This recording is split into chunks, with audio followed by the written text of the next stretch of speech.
ಆಹ್ವಾನ ನೀಡುತ್ತಿರುವ ಆಸ್ಪತ್ರೆಯ ತಡೆಗೋಡೆ.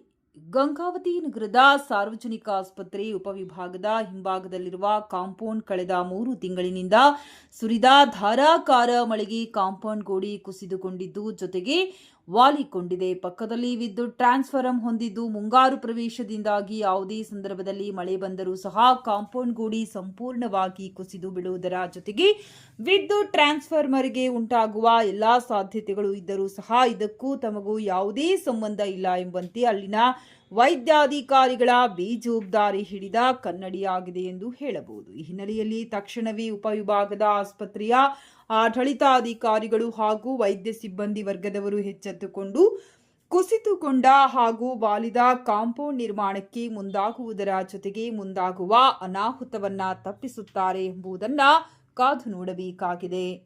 ವರದಿ ಮಲ್ಲಿಕಾರ್ಜುನ್ ಗೋಟೂರು, ಕಿಷ್ಕಿಂಧ ಟಿವಿ, ಗಂಗಾವತಿ.